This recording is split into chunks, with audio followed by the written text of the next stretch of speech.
Craving bookish banter? Welcome to the Spilled Ink and Coffee Society. We're your monthly virtual book club.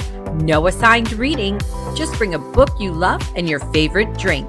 Register now, it's free. Simply scan the QR code. It's all about stories, laughter, and connecting with fellow readers. So settle in, pour a cup of comfort, and let's spill some ink.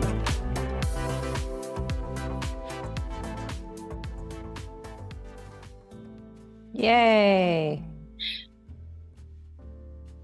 Trying to get when she comes home straight. When does she come home? He's going to start driving May 10th. Oh my. No. She's going to start driving May 8th. She'll be home by May 10th. Okay. Yes.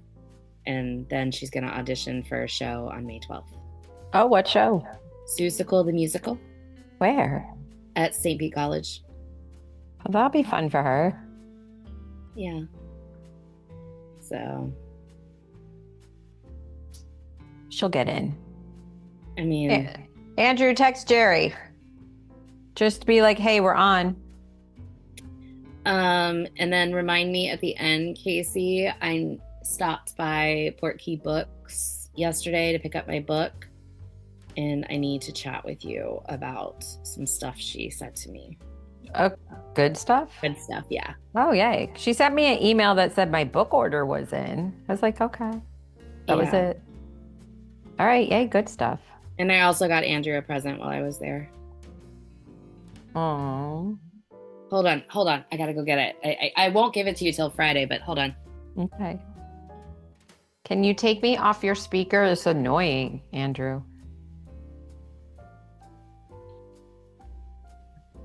I know, I can't do it.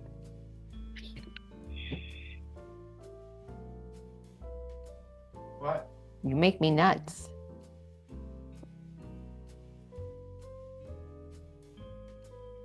Hey, we're drinking coffee. Yeah. So in the theme of little golden books, I don't know if Andrew has this one, but I saw it and I had to get it for him. He does not have that. It That was at Portkey? was at Portkey. She just got a bunch of them in. I saw it and I thought, I'm buying this for Andrew because. So this will be your next little golden book, Andrew. So. We can't hear you. Me? No, Andrew, I didn't hear you. Oh. No. Hi, Jerry. We can't hear Andrew, though. Can we hear Jerry? I don't know. Can you? Yes. Yay. Can you hear me now? Yes. Yeah. Now say what you're going to say to Rachel. I can read this one real quick. Oh, the Harrison Ford one. Okay. Well, just so you know, you're covered for next month. Okay. She expects the report on now. Show Jerry. Oh. K-pop Demon Hunters, the little golden book. Amazing. Awesome. It's for the fans. Okay. For the fans. For the fans. It's so good. I had to. I was like, what is this? I have to get it immediately. And it needs to go to Andrew. So I love it. Yeah. Are you wearing the Great Gatsby shirt? no, the great movie ride. Oh my gosh, you're wearing GMR. Woo-hoo. Where did they sell those? Oh, this is from like they sold it the last day before the great movie ride closed because it says at the bottom, that's a wrap, August 2017. Oh, So, I'm glad you were Such a there great for ride. that. Priorities. Priority. That and Muppet Vision. Rebecca Muppet over there for Vision. the end of both. I of them. remember that. Is Danny joining us? she is running just a few minutes late. That's okay. Because I know it's our big Dracula moment, and she's got some artwork to show us, and in our journals and so on, which is cool. So, how was everybody's yesterday? Busy rehearsal. Oh, was it good? Yeah, because we chit-chatted, you and I, for a hot minute. Yeah. And then you were gone, so And you were I at was gone. I rehearsal. disappeared to rehearsal. It was longer than it was supposed to be, but that's okay. Yeah, but that's a good thing if it worked out and you were good to stay and everybody was good to stay and it's good theater. Susan's a really interesting director. And I mean that in the best way possible. Like just watching her like go through. So it was good.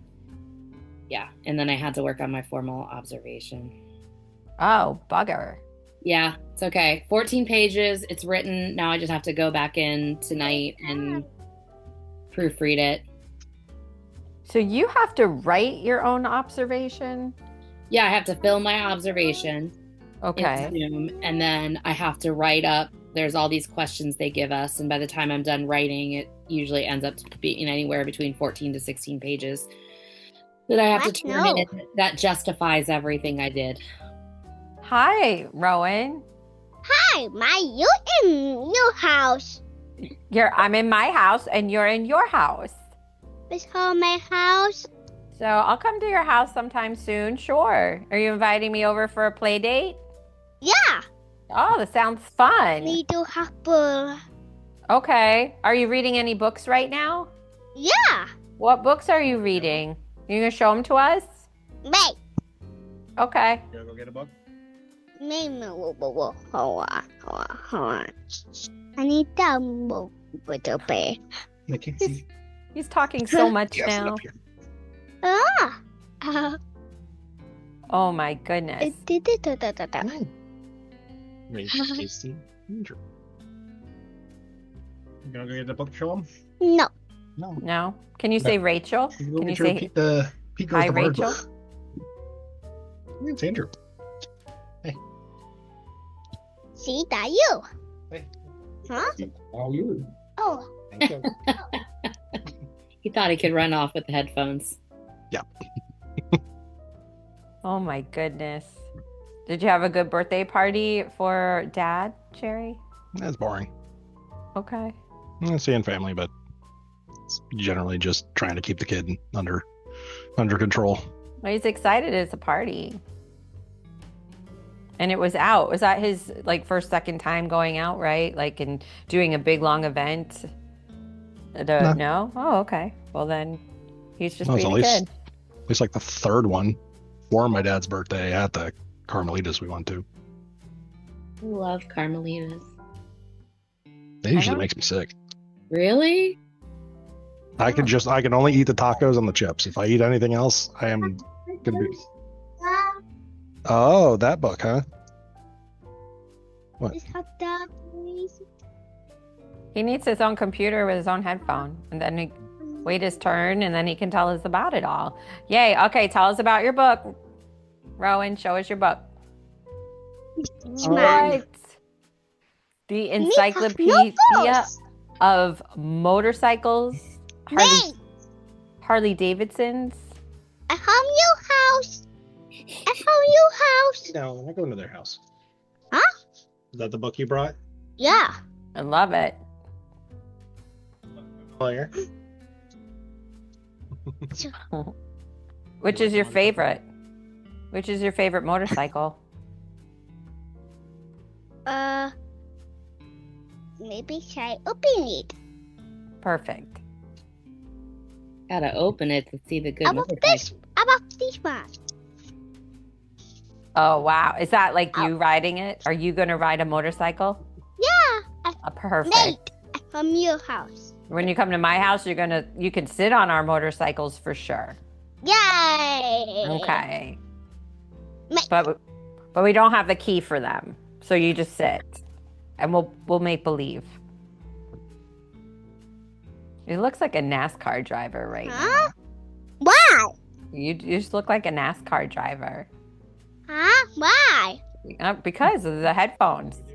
I know. Danny, yay! Wait.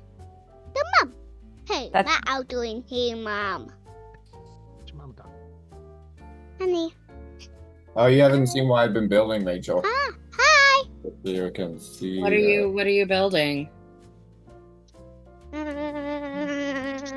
I'm also gonna ask you in case you watch the dog, but that's neither here nor there. Go do what? watch my dog. Yay, when? When my show opens for those weekends. Okay. Can you see all the ships? Yes. She It's hasn't cooler in seen person. I need to come over. I need to bring the dog over and come over and see those. Yeah. that. Andrew will build that in your room too. Don't tempt me with a good time. Like, seriously. Easy. I just rent. I have the board queen over here. I've got my Oh, a board cube. I don't have one up here. No, she No. didn't say cube. Queen. I have the board queen. Casey Yeah. gives me her board queen, so I have that. that I made, Andrew. Okay. That's hanging over there, and then I've got the picture, the glass picture that you gave me a couple Christmases ago of all of us as Starfleet officers, including Navi. Navi's so handsome in his uniform. He's fantastic. Oh. Danny, I totally thought of you this week. I don't know, is she still there? Can she hear me? She made a coffee trip. I'll wait because I have to. It's great because it's called This Building and Coffee Show. I definitely have got mine. What's in your mug, Rachel? Oh, the Daisy and Minnie Galentine's coffee brew from Joffrey's. It has hints of caramel and chocolate. Wow. I'm drinking Anthony's Organic, just since we're all talking about it. Can't wait to hear what coffee are you drinking? What is the name of that? It's the Tim Hortons dark roast coffee. So it's just black. Can't go wrong with Tim Horton. Yeah. No, Danny, I totally thought about you this week because I don't know how it came up on multiple social medias for me. And I thought about your love of Phantom of the Opera. Mm-hmm. So close your ears, Jerry.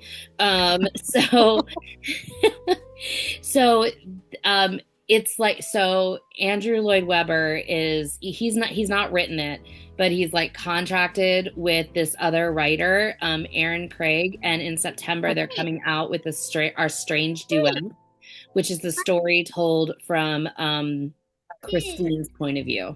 Okay. That sounds interesting. So I thought of Interesting. you and your love of the Phantom. So yeah. Very cool. But and then it carries on after the story. Mm-hmm. So. Jerry was just joking about last night printing me a little 3D organ, and I was like, of course, if he does, I have to have a little Phantom. Absolutely. There's more to that. My sister's in the medical field, so she wanted a gag. She wanted me to 3D print an organ, but like the pipe piano, Mm-hmm. Wow. instead of like a heart. So she could say that, look, my brother's 3D printing organs for me. Of course, Danny's like, I need a Phantom on it. Yes. Well, the book's coming out in September, and it's beautiful. Like they have the sprayed edges. They've already chef's kiss. So Awesome. put it on your TBR list for September.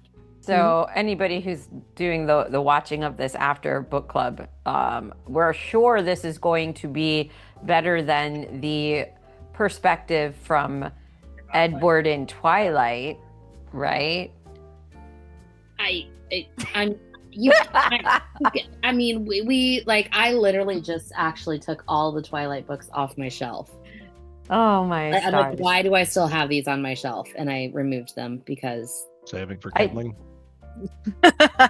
I have 3 boxes going outside of my office right now of books that are waiting to be given away in some way, shape, or form. Well, I know, some are going to Danny. Those are still on my shelf because I didn't want to. Oh, yay! They're over there. So I've got, it's like 5 or 6 of them I've got to give Danny. So yeah. But if we get approved to that April event or a different event, we're gonna give these books another chance at those events. Otherwise, Operation Paperback, we're headed your way. Yep. Send the books out. So if you guys have books that you want to contribute, let us know. Yeah, I actually just got a stack of kids' books, duplicates, if you'd like them. Yeah, definitely. We can send them We on have all the way. duplicates we never actually got rid of. Yeah. Yay, that's exciting. So guys, Andrew's on silent right now because he's doing the book for when we get to him. But we did not assign this reading. We just sort of agreed as a group that we were going to audio Dracula. So let me see. Boy, putting on these backgrounds make it hard to do the things. Yeah. Okay. I don't. You gotta set you up with a green screen. Right. We need professional help. We're working towards that. I mean, we are professionals. My stickers. No, we're gonna have to take off the things. So everybody did finish this, right? Yes. Dun, Yes. dun, dun, This dun. is my second reading of Dracula. I had to read this one in college. Okay. There. My first time completing it. Okay. Okay, here we go. So this is my layout. And next show and tell. Let's see. Next. Who has a journal to show? Well, mine's just a. Oh, we have castles. We have castles. People. Danny, you have to talk. You have to Okay, talk and so say. how I'm doing my book journaling is like I have the basic, like the title and who this one's on audiobook, and then I have like a little drawing, and then the back I've been doing like the cast for this one. It's the cast of characters and then like favorite quotes and stuff. That's how. Wow. I just saw a sneak peek to the right. I was like, what is this? Oh yeah, that's the other book There. I read last month. Ooh. I like it. Hold on. Mine is not that interesting. I disagree. Your pages are always beautiful. It's just, oh, gee, Peter, Paul, and Mary. Hold on. I always have to change my settings. So this is, sorry, it's this one. Nope, it's this one. Yep. So I put It's some that blood one. splatters Oh. on there that don't really come up, but there's blood splatters on there. And then, yeah, of course I had to write and write. Of course you had to write in red. Yeah. I gotta go Dexter on this. It's blood spatter. Splatter is the Splatter. verb. Spatter Thank is the you. noun. Thank you. Batter. So we did Bram Stoker's Dracula on Audible. It's a full cast production that sticks closely to the original letters, journals, and news clippings. It leans into gothic suspense instead of turning the story into a sound effects heavy radio play. So it makes it classic, eerie, and surprisingly immersive. This is the general consensus of what we've seen on the interwebs. This is our surprise, unassigned reading book club volunteer selection. Now, what we need to know is everybody needs to throw up their fingers on how many stars, cups of coffee, or Danny, when we get to you explaining your rating system, what was the rating that you gave it? Go. Ooh, 4, 4, 4, 4, and 4, 4, and 5. Ooh. Okay, so I feel like Rachel, I always where- give too many fives. no, it's okay because I'm gonna ask. I don't say, give enough fives, so no. Rachel, Like- where was your? I would say that's a 4.5 as a group total. Where was your missing star? I think just because it is what did I say? What was I frustrated? I should know. I should remember what I was frustrated with. Oh, the ending. The ending always. It feels rushed. Like all of this building and we're finally there and it's like and I need more. Yeah, that's the missing star. I felt, and I've always felt this, the ending is rushed. And Jerry, where was your missing star? Some of the characterizations were a little like, what is your point of even being here? Specifically, wow, my brain's not working. The American, what was his point to be there besides just shooting a gun once in a while, and spoilers, and dying? Yeah. Like, what was his point? He really didn't serve anything out there besides to make. Now I'm getting Lucy and Mina mixed up. The one that actually did get turned. Like, he was literally only there to be an extra suitor, to make it 3, to shoot a gun, and to die, and maybe to be hired in muscle, but he wasn't even hired. he served no purpose, and there were kind of other ancillary characters that kind of felt the same way. The characters didn't seem very deep unless they were like the core couple. And Dracula's like barely in the book. Which is that's always Yeah. the first time I read this book in college. And I had to like do all the annotations and all of that. I was like, why is this book even called Dracula? Like, where is he? And Danny, why did you give it 5 stars? I really love the audio version of it. So Alan I sort Cumming. of agree with you guys of that it probably would, if I was just reading the book, it probably would have been a 4. And I agree with what y'all were saying with that. But as far as the audio, I loved Alan Cumming. So and yeah. Tim Curry. And He's a Lucy. great Van Helsing. Lucy was like my favorite character. Every time Alan Cumming said murder, like Mhm. all I can Murder. hear is his traitor Murder. version. Murder. Yes. And Does anybody else feel like Alan Cumming was like reading Dr. Seward is like very energetic, so that he was like always at the top tier of energy, so like when he was supposed to add more, he just didn't have anywhere to go. Mm. Does it feel like there's one part where it's like he's talking and he goes like, and she was like this, and my God, it's like there, like even I had more room to inflect there, and he didn't because he was always at the top level. He just I said it feel as like like that's just him in life. I think Alan Yeah. Cumming is just always at the top at level. the top. He's a lot of extra, yeah. Yeah. my missing star was I needed more Tim Curry. He's a standout because it's Tim Curry, but he wasn't omnipresent. And like, let's be for real. For me, that's the only reason I was in it. I was like, I was here for him. So I just needed more. Yeah, but they did do Van They Helsing did. only had like 2 or 3 actual writings in the book, so You know, I did not look at the cast list prior to listening. So in my mind, I had casted Tim Curry as Dracula. That's what I thought as well before we got into it, that he was going to be Dracula. And yeah, that was disappointing. Because well, you technically want no more. one was Dracula. And technically, Dracula doesn't ever. He doesn't have a spoken Dracula word or doesn't written write- word, yeah. He doesn't So- write a letter. There's no letter that's written by Dracula. Correct. So his Correct. voice is never heard. Yeah. And I guess maybe that's my bad, because I guess, or I should say, I know I have never actually read this book. I only know what I've seen from Hollywood. So for me, this is an enlightening moment, because you're right. We're only hearing his voice from everyone else. So I was very disappointed, and I wrote this down in my journal when I heard, "I want to suck your blood," that Dracula didn't actually say that. It's like, where is this dude going to show up ever? In the background, maybe? No.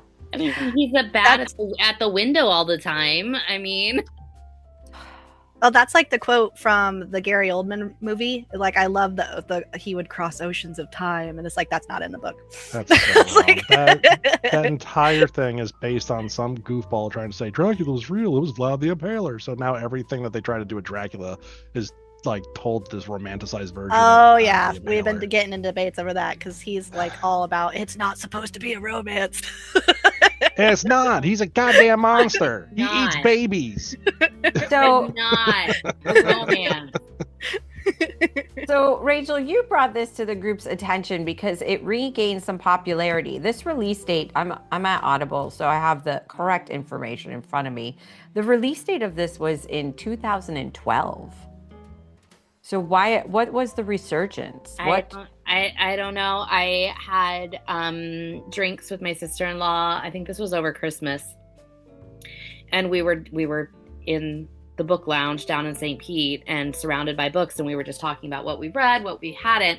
And she just said, and she works in publishing. She just said in the publishing world, this was making the rounds among everybody because of Tim Curry and Alan Cumming. Like, everybody was listening to it again. So Alan Cumming's getting popular again with his Trader Show and reprising Nightcrawler and the X-Men. Tim Curry just had a stroke, so he's still in the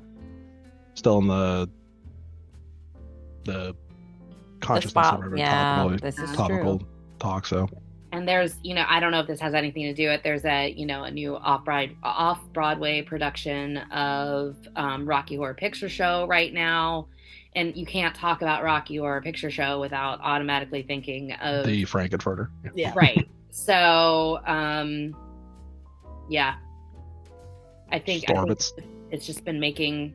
And it's a good thing because obviously this is in public domain. This was written in 1879, and not everybody is assigned this in school to read. Do they still assign this? Oh no. I mean, no. You'll get in high school, you'll get portions of Frankenstein. But Dracula is never assigned. I had to read it as part of a British literature course, a Gothic British literature course that I took. Now that sounds like a very interesting course that I would also like to take. Well, I mean, it depends on how much you like, Wuthering Heights and Jane Eyre, because those are all Gothic novels too. So you have to be the term Gothic is not what we all think it to be. What we think it is. I was going to get my nail polish and black mascara. Yeah, no. I mean, if you want to force me, you couldn't force me to read Wuthering Heights again. Dear God. But do we need to force Jerry to wear his mascara and nail polish? Yes. I'll put on some guy liner. But I used to rock the goth look at high school. Don't even tempt me. I'll go back there. I can't wait. Oh, I dressed up like the Crow every. But like when we had done the Rocky Horror Picture Show, you let me do your eyes for I got Eddie. a picture. Yeah. I got to do all his makeup he dressed up as Eddie, and I was magenta. That was Meatloaf. I love that. Amazing. All right, so now each person answer this. We're going to go through some questions. Did this grab you right away, or was it a slow burn or a struggle? Rachel. This is always a slow burn. It for whatever reason, when you like the epistolary style, I struggle with. It takes me a hot minute to get into, and it did here too. And Jerry? It was definitely a slower burn, but I was still kind of there for it. Does that make sense? Like, it really is paced very slowly. There's not a lot of action. There's always this promise of like the mystery that's happening, and then you get like a little tidbit. It's like, oh, that's really weird, but then nothing really comes of it until yeah. So very slow burn. And Danny? A slow burn. For me, it was very much in the beginning, just like, how is he not noticing what's going on kind of thing? Like when he's in the castle, like, okay. And like by the time he finally starts to, it's like, now you're noticing these things. Like it's like I'm crawling down a damn wall. Yeah, like the stuff he's like, with the mirror, like not seeing his reflection and moving the mirror. It's like, okay, like curse this bauble of vanity. You're still not as sus as you should be. Like sweet Jonathan. Kind of want to throw cold water on him. Yeah. Yep. Now, I don't want us to describe the writing style because it's already where it is, but let's do the performance. If you could describe the performance style in 3 words. Oh, Jerry got to talk so we can zoom in on you and your Gothic. Blarg, blarg, blarg, blarg, blarg. Wow. Yes, please go back to that. It's giving Brandon Fraser vibes so much. A little bit, yeah. Wow. I love it. I was like the only Eddie, and they pulled us up all on stage to like do the voting for the costume. I clearly had the best audience reaction, and they gave it to someone else. Actually, let's do emotions. How did this make you feel? 3 words. And Danny, you start. Go with excited. A little disappointed. That was towards the end, like with the rushing of the ending, and wanting more for Lucy. So wanting. Okay. That would be like wanting more with Lucy's character. Like is that a spoiler to say it? But everyone knows because we've all read it. But like, the book's been out for almost 200 years. Yeah, I know, years. and it's really a spoiler. 150 years, yeah. But no, like I wish she was, because I hadn't read the book, so I was wondering, like in the book, does she actually survive? So I was very sad that she did not. So yeah. Oh, so that's actually sadness is what you felt. Okay, Jerry, what's your 3 emotions? Mm. Boredom for a lot, confusion for even more, and then stop. Sorry, give me a second. I'll jump in. Well, Yeah. or Jerry can finish.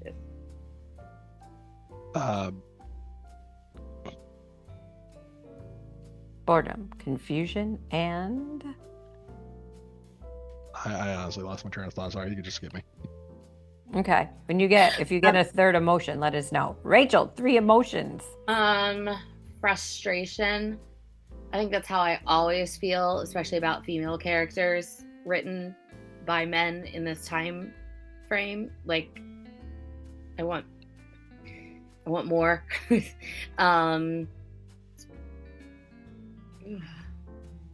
Enjoyment. Like I enjoyed the reading of this more than I actually like the audio more than when I read it. And I don't know, longing sounds weird, but like I've said before, like I want the ending in slow-mo. Like, just slow it down. It's too rushed. So that sounds like a frustration. Yeah. But I was also frustrated, like Danny was saying, like, especially in the beginning, like with Jonathan in the castle, like, dude, like, what? Right. Come on.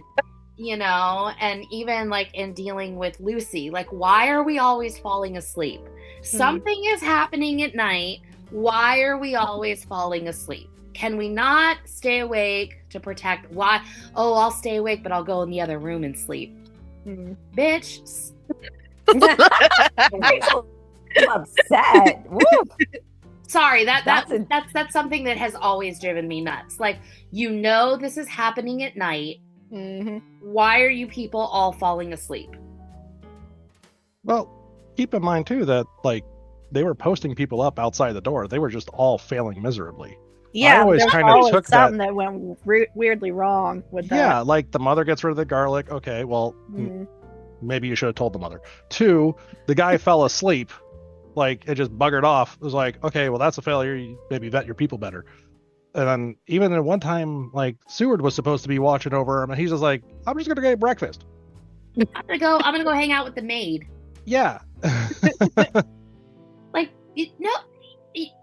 you supposedly you love this girl enough to propose marriage, then to, after she turns you down, still try to save her life. Like, you can stay awake for 12 hours, okay? Well, the guy was like getting into the laudanum and all that crap. Well, yeah, I understand, but you like. It's all that cocaine, you know, wears you out. I know. I do not know that that's what that does, but now I do. Oh, when you're coming off of it, maybe. So I actually have an unpopular opinion that I would like y'all's opinion on. No, you can't okay. date Dracula. No, that's I actually found Mina very annoying, like in the way she spoke and wrote and stuff. Like, did anyone else find her annoying? No, she's the new woman. Okay. Do you know about the new woman movement? I know, because you told me your opinion 1900s? already, but yeah. Lucy, out of the told two, you, like- Lucy's the one I wanted to like toss off a cliff. Really? Yeah. Okay, Yeah. I love Lucy. Vapid. I liked her way more than Mina. why can't we just love all the men? How many men come and propose to me on the regular? Why? It's so hard to be me.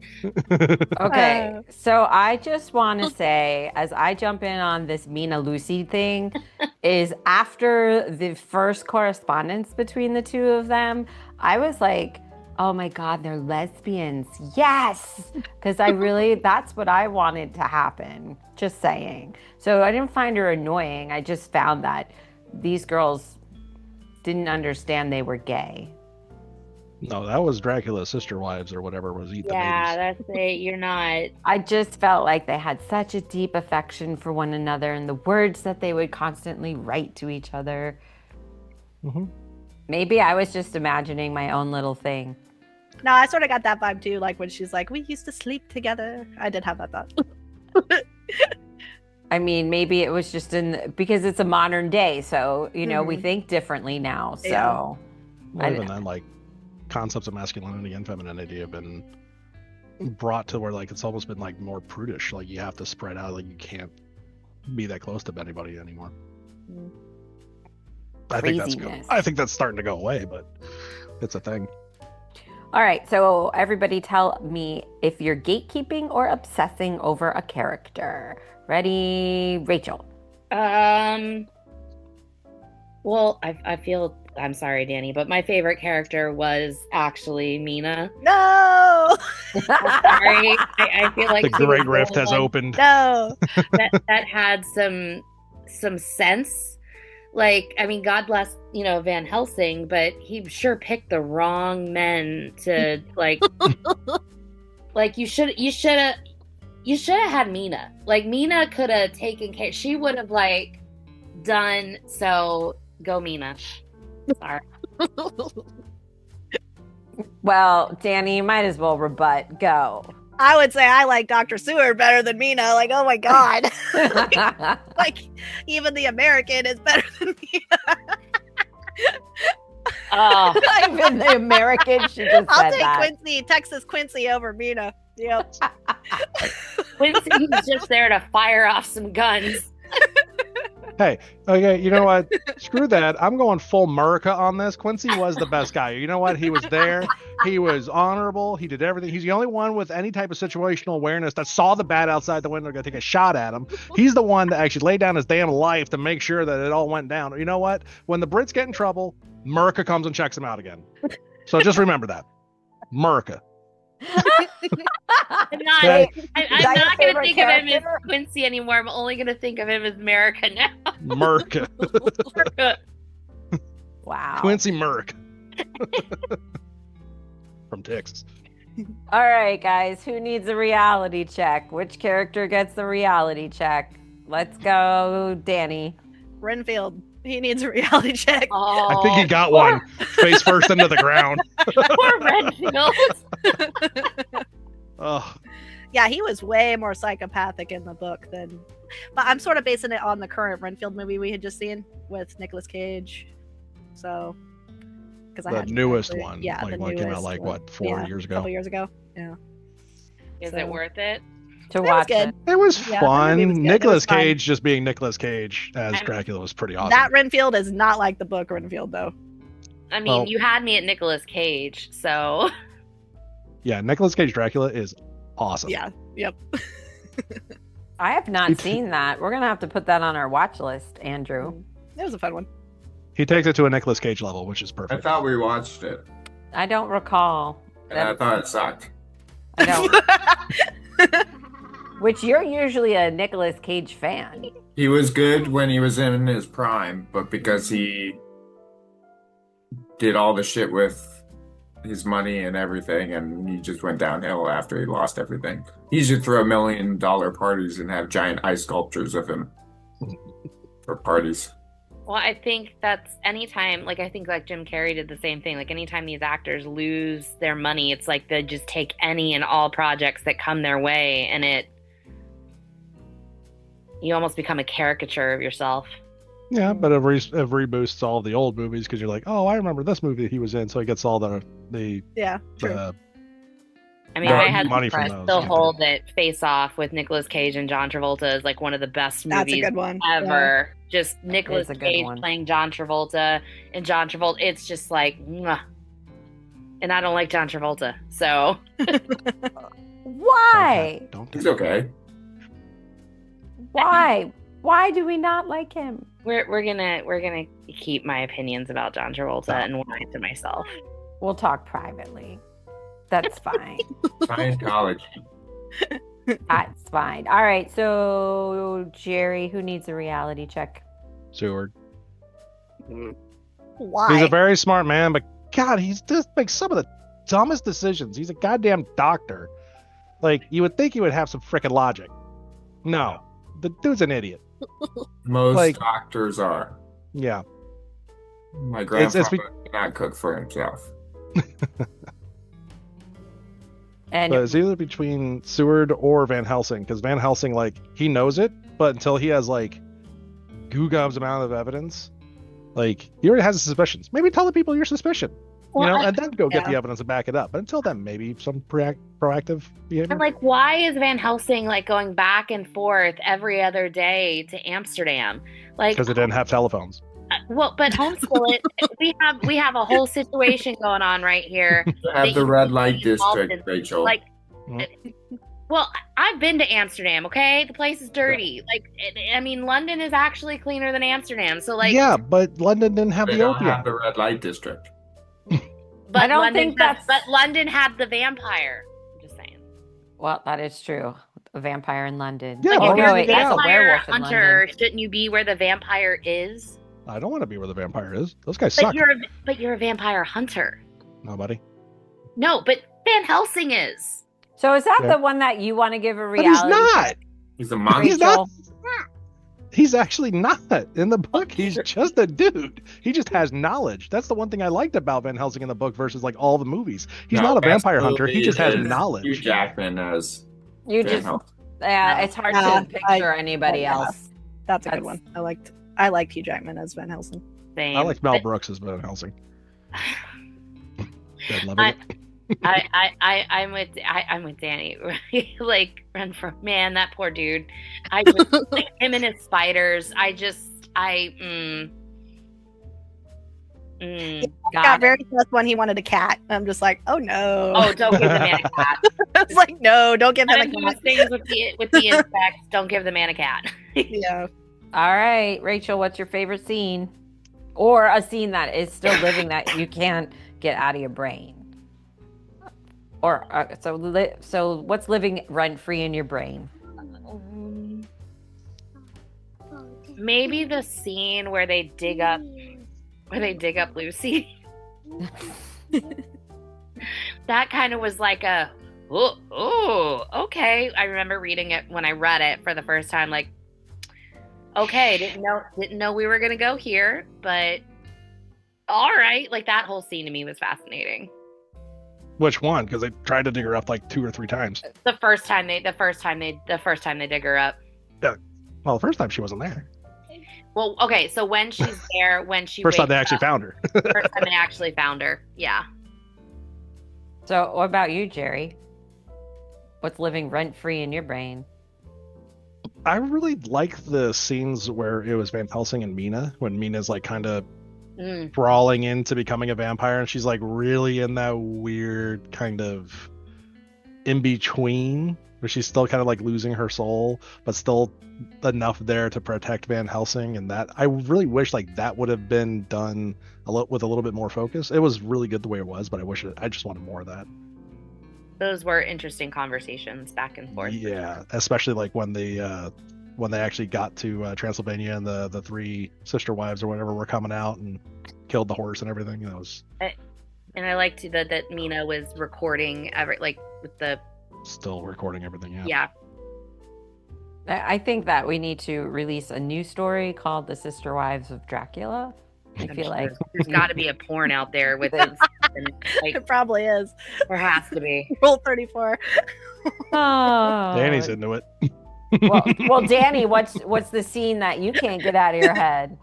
So I actually had an issue with the whole when Renfield got out and was able to get in and cut Dr. Seward. Like, I kept having issues the fact that he could escape so easily. Like, why was he not either just in a straitjacket and in lockdown, or why were the orderlies just like always, I guess, falling asleep or not paying attention to his room? Like, how was he always able to just keep escaping? Because That was, I had issue with that. because he was a man. If it had been a woman who'd been confined by an evil older brother, then she would have been in a straitjacket living in her filth. But because he was a man, he got to do whatever he wanted. Mhm. But- Yeah, he just seemed to have a lot of freedom around that insane asylum. I'm just saying. Can I add something to that we might not have considered? Sure. Hmm. Maybe he got out because he had invited Dracula in, Ooh. and Dracula is the one that actually let him out. Okay. That's how I actually took that. But would that mean that Seward would have had to invite him into? No, Renfield actually, Van Helsing actually clarifies that later once they realize what had happened. Why, when they went searching in Dracula's house, why Dracula's like zips in the shadow and goes and gets Mina. because he had already been invited in. Once invited in once, carte blanche, he can come in whenever he wants. Okay. It doesn't even have to be the per se owner, just someone in the house has to welcome them in. Once they're welcomed in, they can come in whenever. That was specified. I was kind of watching for that, and they specified it pretty clearly. So it was Renfield that invited him in.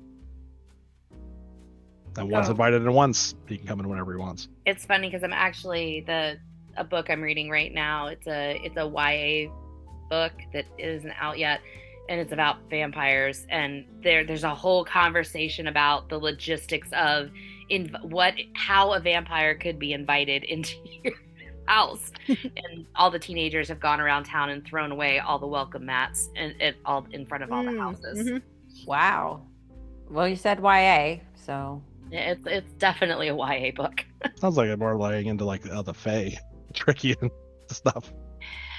It's a YA book, but it's fine. But on the whole thing about like vampire lore and how I just want to point out like Dracula is kind of like one of the quintessential like go-tos for this stuff. But if you like in the book, I actually noticed that like Van Helsing doesn't really ever say this is exactly how it is.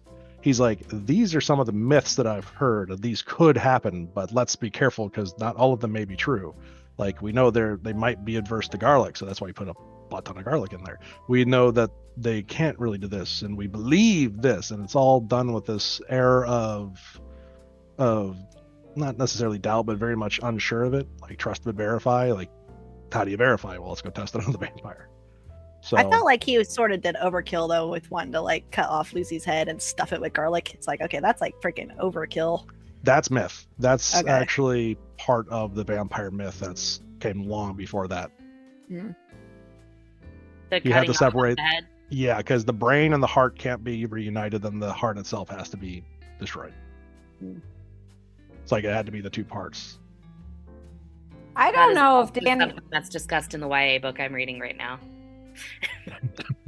Well, I don't like Danny. I think more to the point was not just cutting off the head, but stuffing it then with garlic. Yeah. Like, did we have to That's like overkill. turkey stuff her? Yeah. Like get her ready for the oven. So you know what? We're talking about a whole lot of different things here, but what do you believe? And Rachel, turn off your teacher brain. What do you believe is the main idea of this book? Like, what do you think this is all about, guys? Whoever wants to jump in first, because I think that's a loaded question. You can never have enough garlic.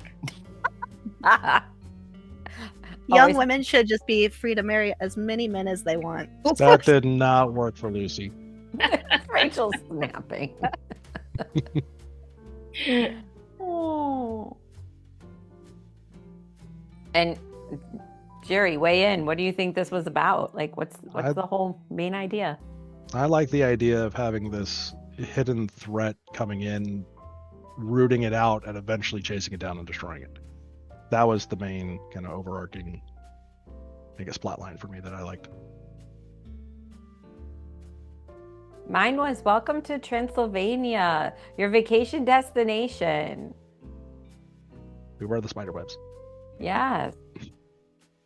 Does anybody have a favorite quote they'd like to share?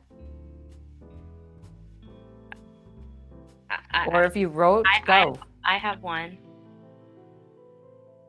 No one but a woman can help a man when he is in trouble of the heart. That's a good quote. Danny, you got a quote there. Yeah. I had like, the world is full of good men, even if there are monsters in it. And yes, that was Mina.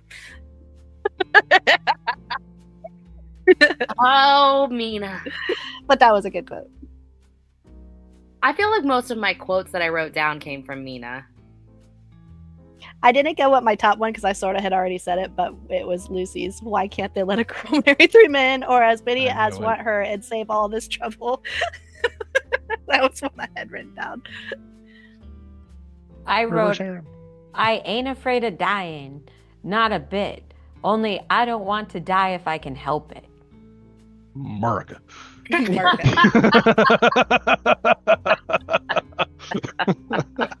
I did have the Draculas enter freely and of your own free will written down as well.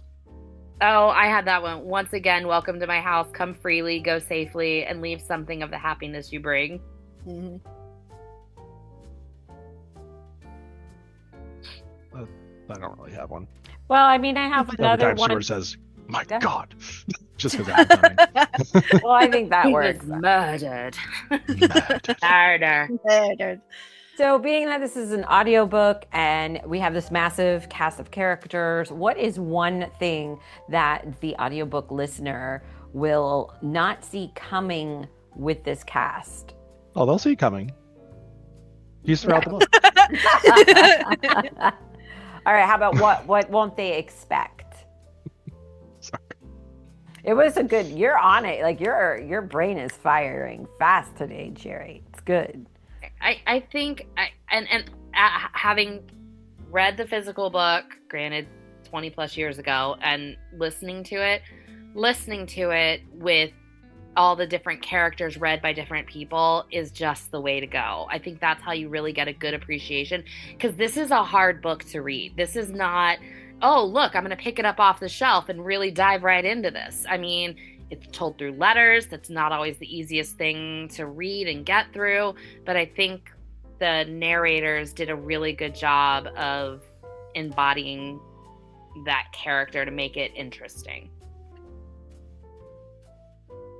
Next opinion. I will say, for me, Van Helsing, like, I think I've seen too many movies with Van Helsing, and it's just really colored my opinion of that character in the book. I was just like, this, to me, that wasn't Van Helsing, because I'm used to the media version that I've seen. So that was a bit of a shock. He seemed more, like you were saying, he was always leaving, he was always questioning, he didn't tell people stuff, like, when he should have. That probably would have solved some issues. Like if you fall asleep, she's gonna yeah, like, be a little more like, He did say that Yeah. at one point. When he was leaving, and he told Seward, like, this is of the utmost importance. If you leave her for even a minute, this could be life and death. And then, of course, he was like, I'm gonna go have breakfast. yeah, but then he himself left too. Like, if it's Yeah. so important, why can't you Yeah. stay? Like, you know, I don't get it. know. You're in a hospital Jerry, being in the next room does not mean you're watching over her. Okay. boy, we got a lot of opinions about this, and which is a good thing. It's a good thing. So, Jerry, since you're quick-witted today on a different level, I'm going to pose you with this question. Who needs this in their life? And I need you to give this to us in the style of a zodiac tarot reading. Pick one or the other. What? A tarot card reading.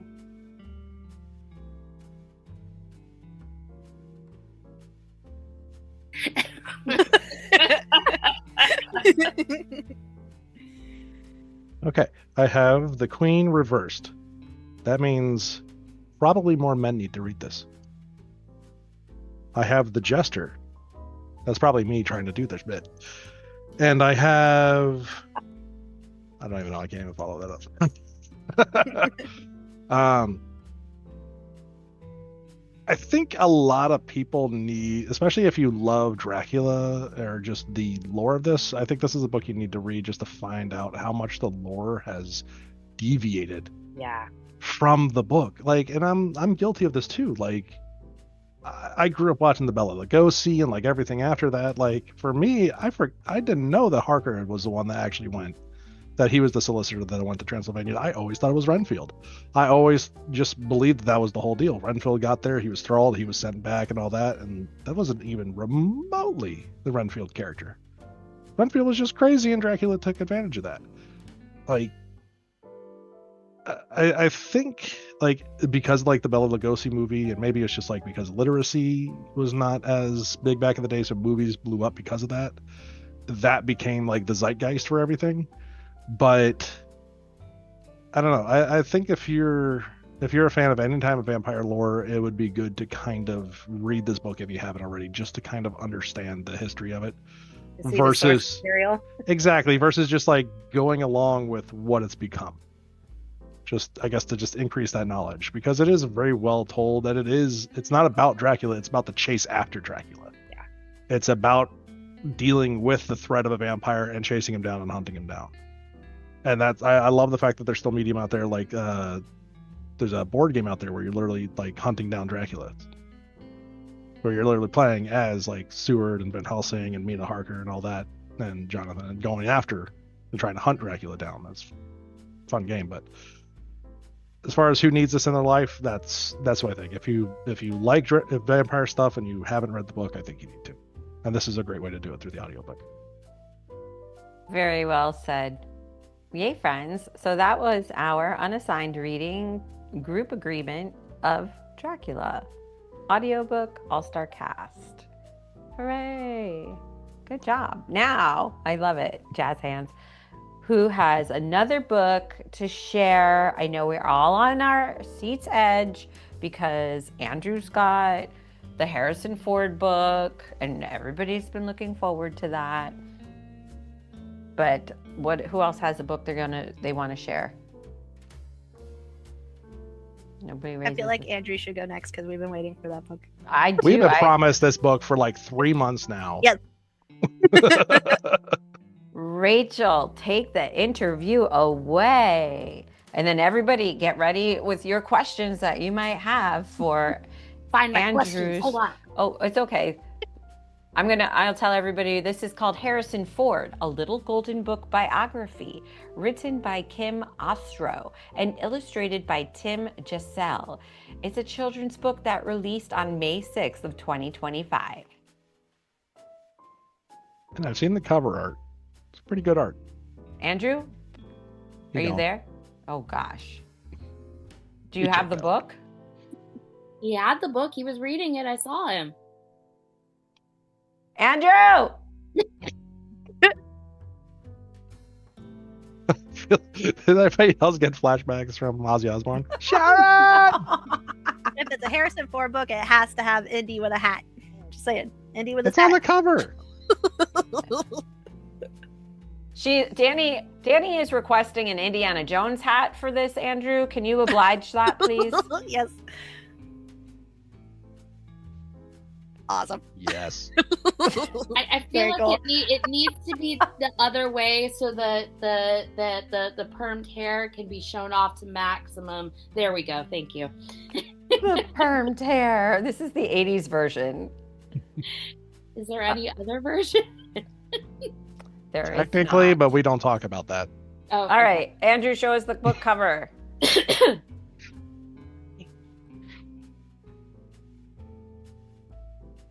Oh, Can you talk when you say it? The book. okay. Yeah. So he appears to be running. Can you? No, Andrew. Just say Harrison Ford very slow and hold the book up. Harrison Ford. And he looks spectacular. So I love a little golden book review. So Andrew, what were your first? No. Besides the fact that Casey got this for you, why was it? What do you have a connection to Harrison Ford? Yeah, I would say I do, because I wanted to be an archaeologist at one point in time. And growing up watching the movies, and then I found out that's not how it really works. All you do is you go to the desert with a brush. And that's it. It's super boring. Nothing Oh, exciting. Danny would disagree. You know, guys, real I quick. need excitement all the time. I do not like repetitive things. I want the unknown. Danny's first job is archaeologist. This is her degree. Which one? I agree though with him. It is not as like Hollywood makes it. It's not like, Tomb Raider and Indiana Jones. That'd be awesome, but it's not that exciting. Well, even in the movies, the first thing he says that, most of your archaeology is done in the library. Yeah. And then he goes out and has epic adventures. So, hypocrite. So, what were your first thoughts when you read the book? Was there anything new and exciting that you learned about Harrison Ford? He studied philosophy as his degree. Oh. before anything else. Well, what's that new show he's in right now on Apple TV? Andy or Harrison Ford? Harrison Ford. Oh, okay. He plays a psychologist. Oh. I can't remember now. Anyway, it's really funny. Okay, so does he dislike snakes as much as Indiana Jones dislikes snakes? Was that addressed at all? Yes, he loves rats and snakes. That's why they picked him, Really? because they couldn't find someone that could be in that environment because they were too afraid of stuff like that. Interesting. All right, I'm learning new and exciting things about one of my favorite actors. All right. Me Was there too. anything in it you found frustrating? No, he lives on a 800-acre ranch. Did it talk about his flying? Isn't he a pilot? Crashing. I mean, crashing. I don't think it mentioned anything like that. Because isn't that why, like, the last Indiana Jones movie was delayed so much because he was flying his plane and he crashed and he broke his leg? He did break his Mhm. leg, yeah. Yeah, Yep. there were a lot of bad jokes going around of Indiana Jones and the broken hip. Yeah. Forgot about that. What would you say was the most memorable scene or the most memorable thing you learned about Harrison Ford? Even though he's old, he still likes to have fun doing whatever he wants. I like the doing whatever he wants. Compare Harrison Ford in this book to Keanu Reeves in the previous review you did. How are they similar? How are they different? Well, Keanu Reeves would murder Harrison Ford if they were in a fight. Yeah, Okay. there'd be no comparison. Okay. How are they similar? I don't think they're similar at all. They're two different people. Okay. So if you had the opportunity to have cigars and drinks with only one of them, who would you choose and why? Definitely Keanu Reeves because he likes Japanese whiskey. I don't know if Harrison Ford actually does he drink in any of the movies? Well, I In- don't in- think the Golden Book's gonna tell us. But in Raiders, when he thinks Marion's been blown up, he's sitting with the monkey on his shoulder, drinking in the little thing when the Nazis come up and go, "Come with us." Yeah, but is that movie magic or is that like real drink? Oh, I don't know. I Yeah. was just... Han Solo's always hanging out in a cantina. And did Han Solo shoot first? Yes. Yes. Okay. Yeah. Does it? Okay, so let's go there. Does the Harrison Ford book address any of the Star Wars stuff? Yeah, so when he was interviewed by George Lucas, he was a carpenter during the time, and they, I guess, were interviewing like 200 people, and George Lucas just grabbed him and said, "Read these lines real quick," and then that's how he was casted. I'm learning a lot of things from this little golden book. I'm not lying. So he was a carpenter working in the area of where they were holding auditions. Yeah. But he was an actor in a movie before that, but he just couldn't make it.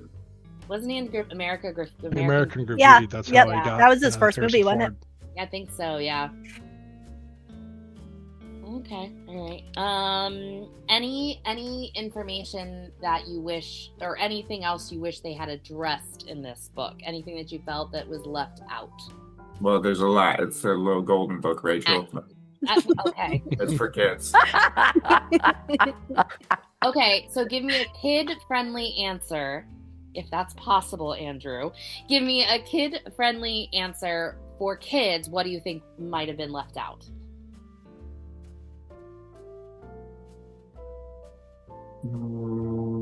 I guess it depends on the genre of kid and what era. Nowadays, I think that most kids might not know who Harrison Ford is.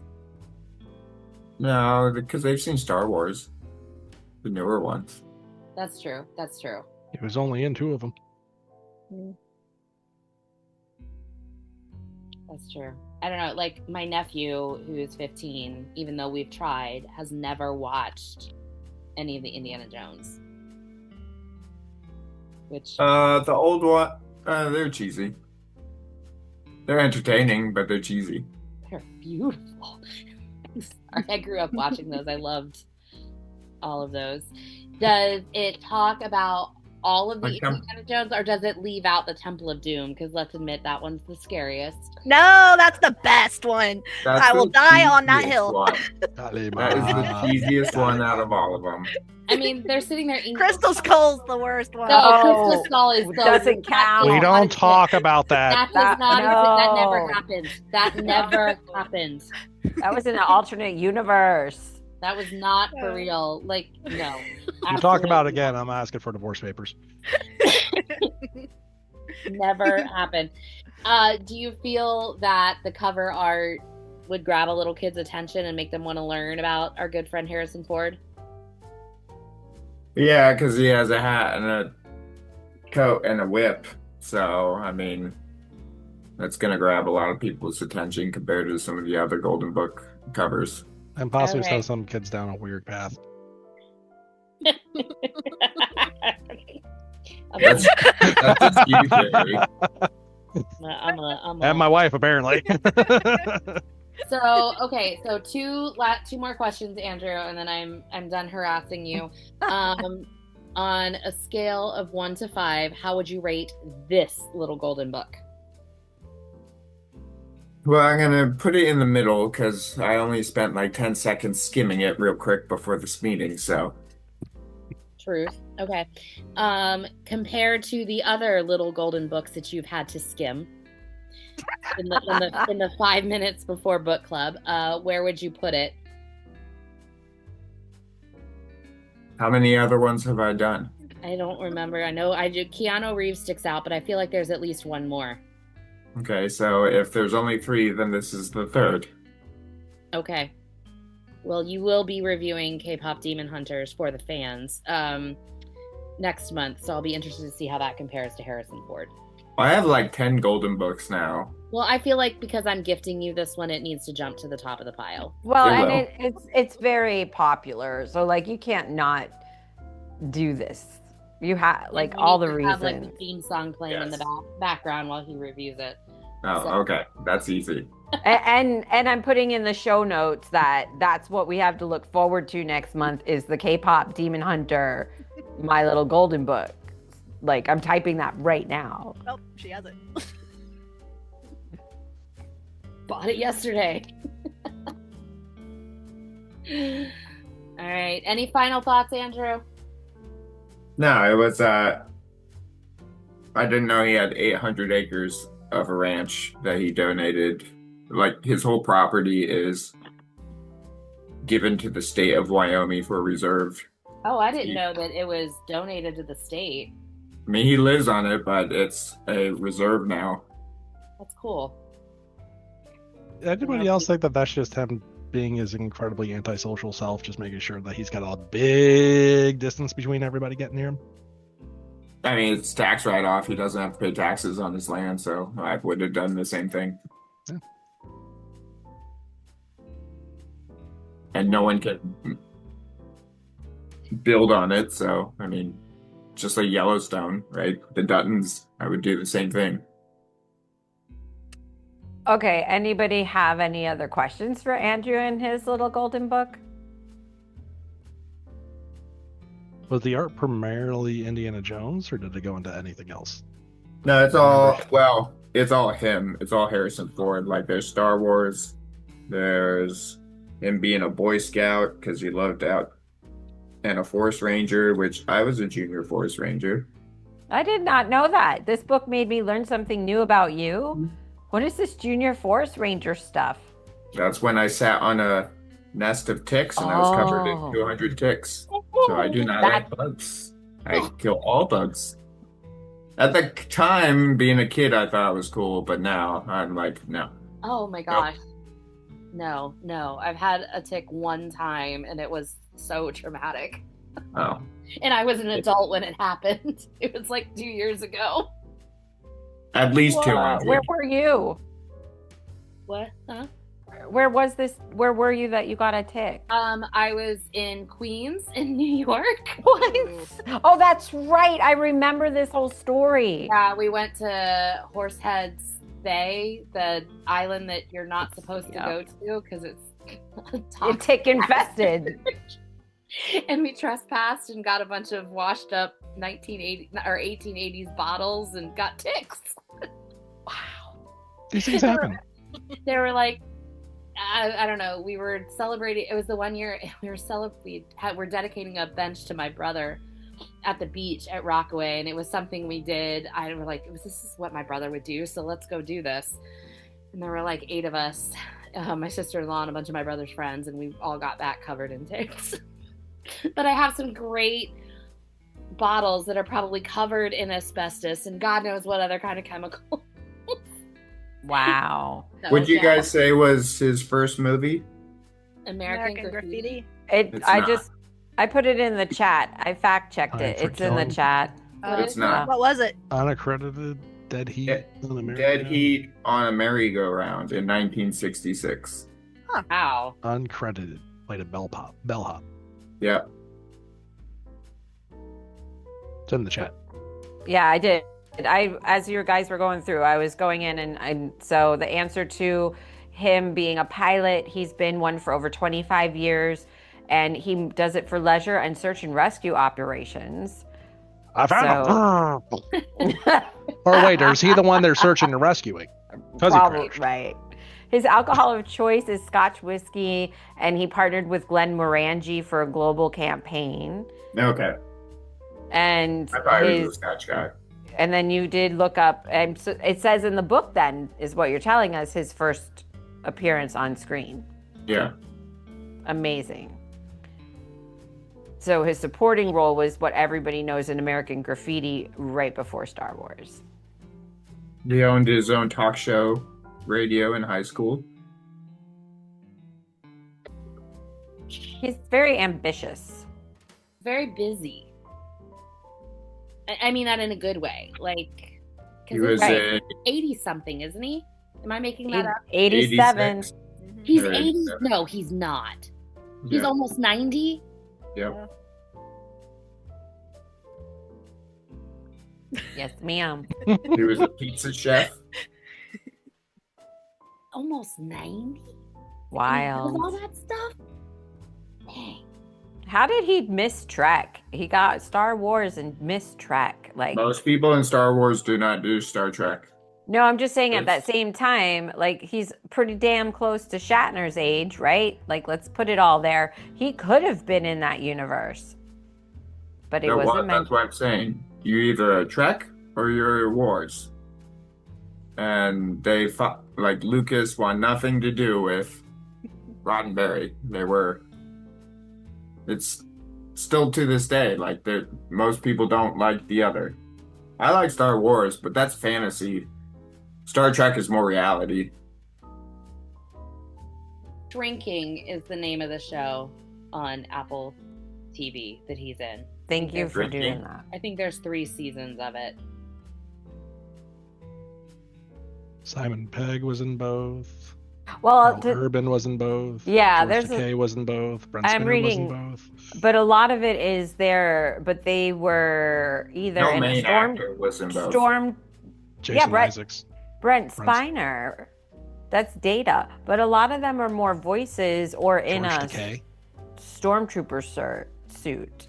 No, Jason Isaacs was not only the original captain in Discovery, but then he was also I He didn't was get the that Grand far in the Inquisitor list. in the he was the animated. Grand Inquisitor in the animated Rebel show. Animated. Oh yeah, it does. Oh, Well, this Fighting is words. this is what I'm saying is like the looking to see who did what where. That's not a voice in an animation. Well, remember all the later, all from episode 1 and beyond, they've all had animated characters in the show. Yes. Simon Pegg was Unkar Plot. He was the guy selling the like water portions. in episode 7. The first And then, one, of course, when he was the throwing new him to Scotty. Ray. Yeah. Simon Pegg's in everything. I mean, just like Carl Urban, like they're like, Mhm. wait, that's it.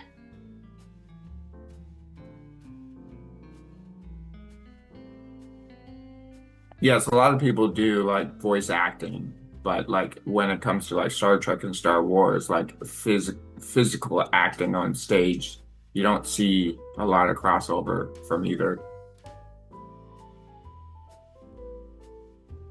And I mean, if you're in the sci-fi universe, yes, but I mean, at the same time, like I'm looking at who's a triple threat in the sci-fi universe where you've actually seen them be in live acting, and it's not that many.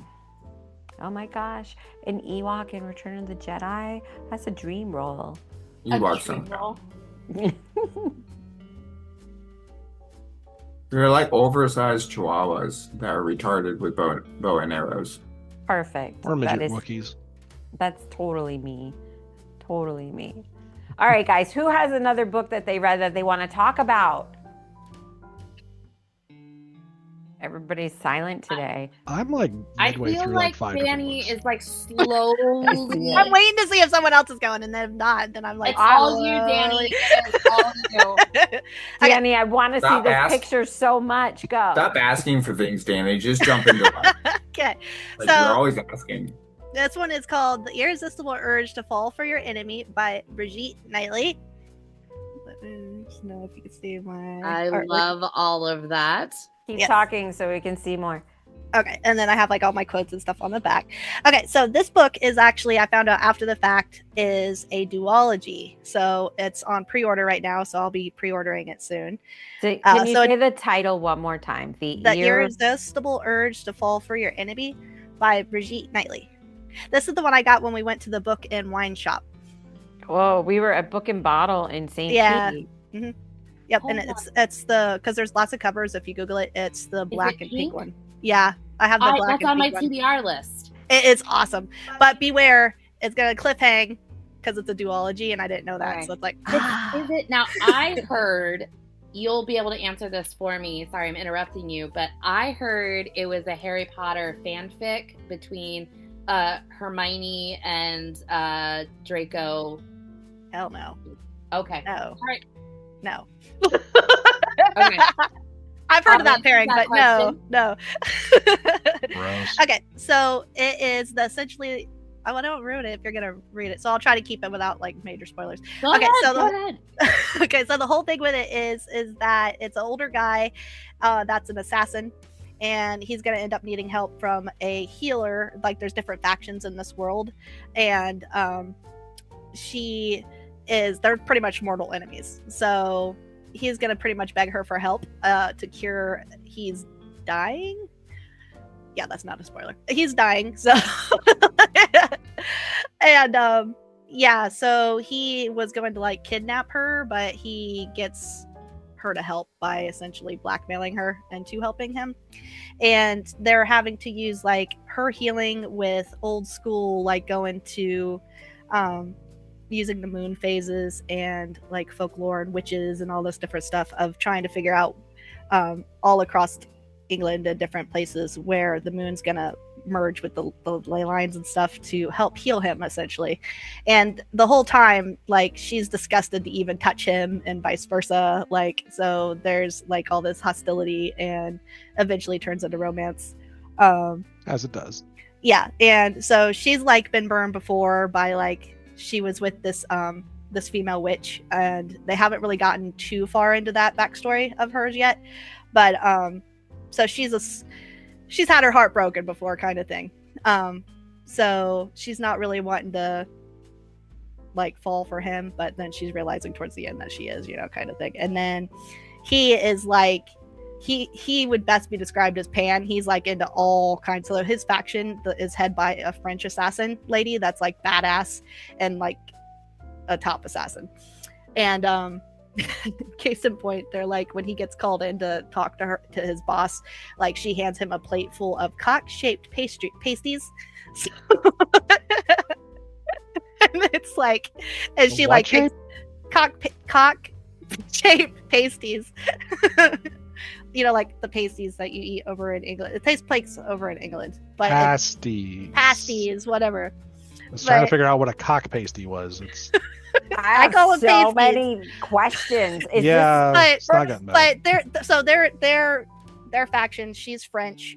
So it's very much French based over there, and he is like pan. So he's like flirting with the guys and flirting with the women, and it's all part of what he has to do to survive, and it's all good kind of thing. And so he's introducing her to like seedy, shady clubs and stuff, and like she's more of the high and moral ground, like I would never, and kind of crap. And so to meet, she's having to come up with secret things that he's afflicted with, and all throughout he's getting pissed off throughout the book, like because he has to go to a place where the nipples are cut off. So it's a clinic for like, oh, your nipples got cut off, and like he's having to show up in these places like he has, or like rashes on your bum or something. So she thinks What she's am I What are you about to reading? read? I am lemon Like, loaf. Is so this a it's like- YA?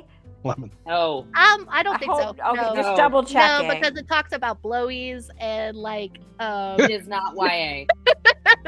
Okay, guys. Her other Just book was in the checking. YA. Okay, so let me get back to so it has like my rating system. I did it as 1 through 5, and the first book I gave a 5, and I did for mine because I always have like different things.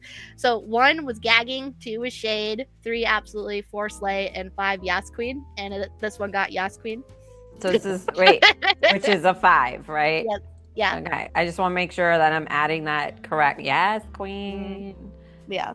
Wait. What That's- was your Dracula ones, real quick? Jerry actually helped with those ones. The Dracula ones were 1 was it bites in a bad way, 2 was barely a hickey, 3 was teasing nibble, 4 was it sucked in a good way, and 5 was left me drained, which that's what it got for that one, was left me drained. I am got a 5. loving your rating system. It is everything. And then I have like favorite quotes on the back. And everything's like purple and pink because those were like the colors of the book: black, purple, pink, potions, healing crystals, like all this kinds of stuff. So Can I you feel like I describe? just like word vomited everything. I No, didn't do a good job. you did a great job. This which just makes- automatically got added to April's TBR. Like I'm not even drawing for it. It's like it's been on my Kindle for I don't know how long. So You want me to read some of my quotes from it? Yeah, Rachel, when you film your TBR in the jar, just make sure you explain that this one, based on book club, is why it's not in the jar, but it's happening. there's no jar happening. I've already it's already like things have already happened that so there's no jar. So it'll be explained. Got it. TB jar not in the jar. TBR not in the jar. That's what it's going to be. All right. And wait, before you go to your quotes, Danny. Yeah. I got to. Can you show us the book cover again? Like, I did can you go pick- grab the book if you want me to Hold grab on, the book. I've got it actually. If Oh my goodness. Okay. because it's on my Kindle. Cool. Did you get this because of the book cover and it interested you Yes. from the cover? So that's what I was saying. So it's an older guy and it's a younger girl, and that's like my thing. I like the dynamic. I like an age dynamic. So that's what initially drew me to it, was this like bright pink, and it has like, she'll show you. And while she's showing that, can you describe the writing style in 3 words? Oh, Flirtatious. Rachel, you got to talk. Sorry. Otherwise, we can't see it. What? You can't see it? Oh, there it Now is. we can. Yes. Here, Oh, yeah, that's I what I got. remember. and then there's like I'm building you all green screens. Thank you. I mean, So yeah, like flirtatious writing. Help me out with another way to word that, because like for examples that for it, and I can tell you or not. for flirtatious writing? No. For different styles. You said 3. Oh, like luscious, gritty, fast-paced. You could go basic, happy, sad, lustful, descriptive. Lustful is definitely one. spicy, on fire. Yes, on fire, feisty, lustful. Yeah, What's Can the I spice? interrupt? spicy. Yes. Ask a Spicy's question. a good one. So on a scale of 1 to 5 chili peppers, where are we with the spice? 5. Oh boy. Because at the end, but not till the very end, and that's when I started getting towards the last 2 chapters, I realized this isn't wrapping up to end this, and then I looked it up and was like, oh crap, I cliffhung myself. Okay. Yeah, but towards the end is when it starts getting spicy. Okay. Yeah, but all throughout there's like that tension of like, you know, because they hate each other, they're enemies, they're enemy factions, but they're having to rely on each other, and there's like a bigger plot in the story that's going to go into the next book. And then it turns out to where she's going to need his help kind of thing. And then she's realizing like, oh, I actually trust this person. And like, yeah, there's a bigger scheme of things going on. And she realizes like, oh, like I can like this is actually in the grand scheme of things of people to trust. Like this is who she's trusting now. So, and then it leads into romance. What's the main idea? The main idea is that you have warring factions within this world. There's like 7 different kinds. Half of them are on the side of light, half of them are on the dark side kind of thing. And you have it's like England, it's pretty much, think of the UK has been split into multiple kingdoms is how they did this map. So some of them are, and like also mix in like France and other kingdoms and like mush it all together. So it's like, and they have it. Yeah, she's opening the book. There's like a map of it. So is this about like war and love? Is this about like found family? Is this about war and love? Because there's a lot of wars going on with the different kingdoms. And their factions also play a part in that. Like hers is supposed to be neutral, but she's finding out with the plot stuff that it's not neutral. There's different kingdoms are pulling the sing the door song. There's the map. It's the map, it's the map, it's the map, it's the map. Okay, there you go. And then like the witches, they're the neutral kind of faction. They're neither good nor bad. So that plays a role as well. But yeah, mainly war and love. Like they're not supposed, it's like forbidden romance essentially. Oh, that's a good one. So who's your favorite character? Are you obsessing over anybody? Probably Orion. She is cool. She's the healer, but she's like, he's always like explaining her like she's stuck up with a pipe up her ass, as one of the guys called it, one of his friends. But then like she overheard that, and it's just like she's snarky. She has that like dry sense of humor kind of stuff, and she's always like describing him as like, oh, you're like he's, they're always fighting with each other essentially. It sort of like reminds me of me and Jerry actually. But they're like always fighting with each other, but like argument is our love language. Yes, argument is like their love language. It is like, yeah, so that's actually one of the quotes on here is if we haven't aggravated each other to the verge of flying at one another's throats, the day is wasted. It's like they're always just at it. But yeah, and then there's like a lot of other fun stuff going on with like brothels and baths and guys like that can do some interesting things. And that's another quote in here. That's give us the quotes. Go for it. They came across a small group watching a show. The show consisted of a man performing autofellatio. Orion had to pause to admire the man's spinal flexion. That is some impressive lumbar sagittal mobility, said Orion. The man uncorked himself with a pop and said thank you. So there's a lot of like that kind of stuff because he's a spy and they have like these seedy pubs that they're having to go to try to get information and stuff. And like she dresses up and she's a healer, so she helps like the ladies at these brothels with their issues that need to be healed. So like instead of listening to him, she goes undercover as well and is dressed up as like as a prostitute essentially. And yeah, and he recognizes her and she's like in this like over the top dress and stuff, and then like he's helping protect her and stuff, but everything that he does, because he's an assassin trained to kill, is like murder, and she's always like, don't murder these people. But like, you know, so she's the extreme opposite side, like you can't murder everyone, and he's like, I'm murdering people because that's what I do, and just very factual about it. So yeah, you have all that kind of stuff going on. How do you get yourself wrapped up in these books? That's a gift. I mean, in fairness, it's on my TBR, so guys, it was madness. It was everywhere in bookstores. Probably about 6 months ago, you saw it prominently in Barnes and Noble everywhere. But yeah, some of the quotes are, he looked at her as one who wished to worship and one who wished to defile. That was one. They named the kitten Acts of Warranted Brutality. There's like a story behind that. Let's see. Close your fly. There's no button, said Osric. And then he says, avert your eyes, lest your gaze grow lustful. She said his name like a swear word, and he rather liked it.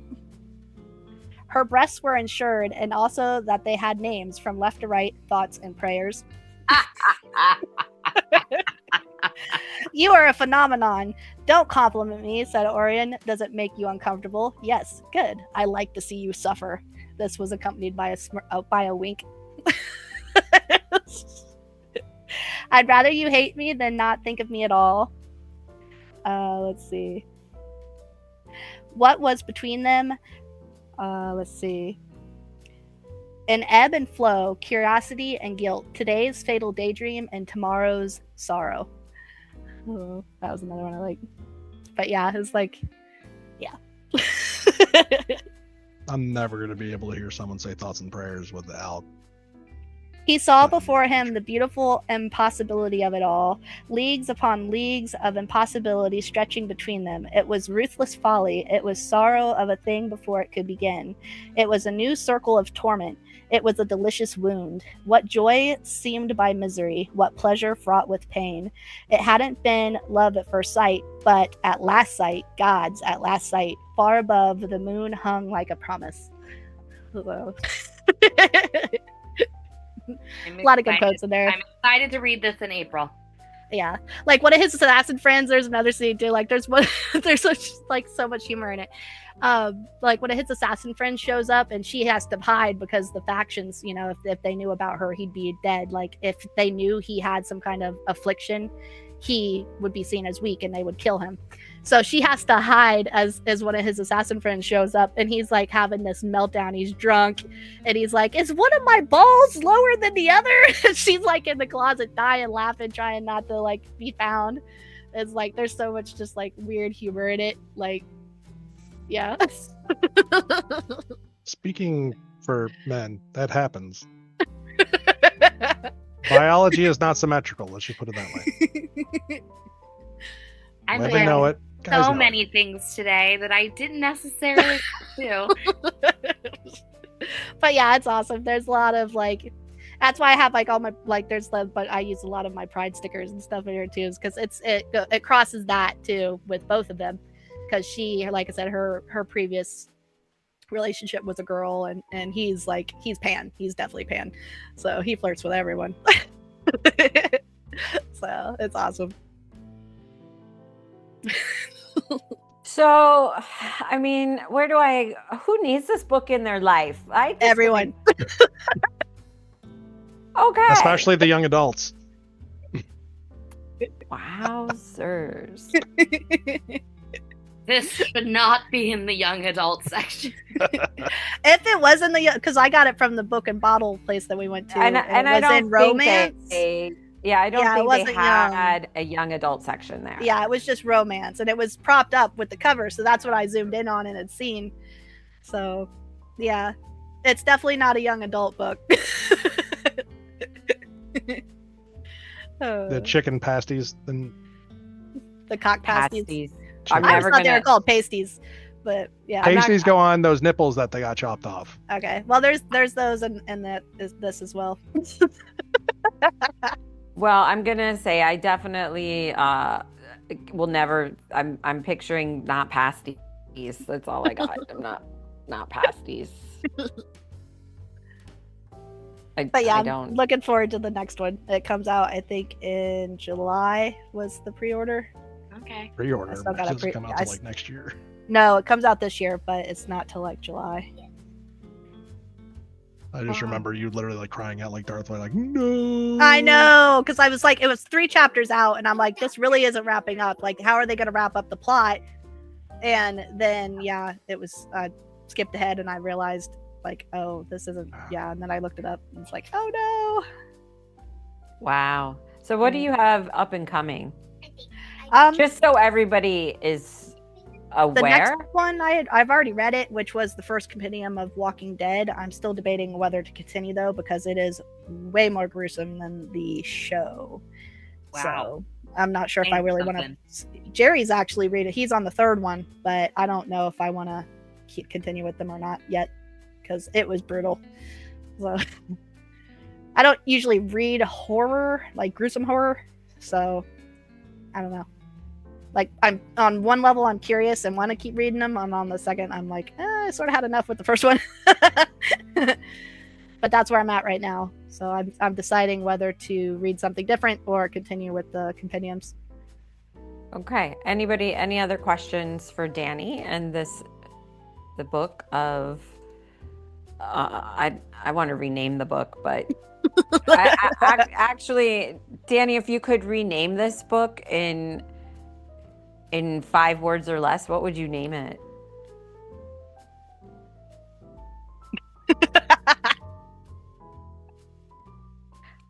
Say it. That's how you laugh at that hard. You gotta say You it. just do it. It's in your head. Secret world of like clubs, secret world of assassins, secret world of assassins. Yeah, there we go. So No, this you is. laughed. What was in your head? I know she had a whole scene happening. So It was bad. more like Say it. visual than like words, though. That's the problem. So Got it. we'll go Got with it. the secret world of assassins. I actually Got love it. that because there's people go like, oh look, it's gonna be like intrigue and going like undercover and stuff. Then it's gonna be nothing but brothels and cock pasties and nipples chopped off and like what the shit. Guys, it's The guy that was screaming about his ball being lower, that's the one who had his nipples cut off. Oh, this man, this poor person. Oh my goodness. So he comes in there and he sees Osric in there and assumes he had a mishap too in his assassin travels and is like, oh, you're in here too. And then like going, and she has to hide. And yeah, it's just so everybody who is watching the rewatch or rewatching this, that this is known as the irresistible urge to fall for your enemy. She gave it 5 stars. Yes, queen. And 5 chili peppers. It's a spicy rating with a cliffhanger. And the follow-up book is called Dearly Beloathed. yes. Yep. None of these titles make me think of any of the things you just told us. None of this comes to my mind. And for those who think, oh, it's like, if that they're thinking that it's just like, oh, it's a guy and a girl kind of romance. Yes, but no, because her previous relationship, she was with a female and he is totally pan. So yeah, it's cool. Oh, okay. So will we be seeing this on the big screen anytime? Skinamax? I would love to. I mean, I love this. I mean, if I'm you have so a big into this screen, you story. can pouring out Pornhub. I'm gonna be sad Oh, when I man. get to the second book and it's over. So yeah. Wow. Confirmed duology. Does anybody else have a book that they would like to talk about today? That's amazing. Rachel, I can do a real quick of probably what is going to be my book of the month for March. Ooh, all right. So First, what's the spicy rating before we go? 0. All right. Palate cleanser. Yeah. So I read Demon Copperhead by Barbara Kingsolver. This won the Pulitzer Prize, I think, in either 23 or 24. It is a retelling of David Copperfield. Oh. So I had to, again, another book I had to read in college.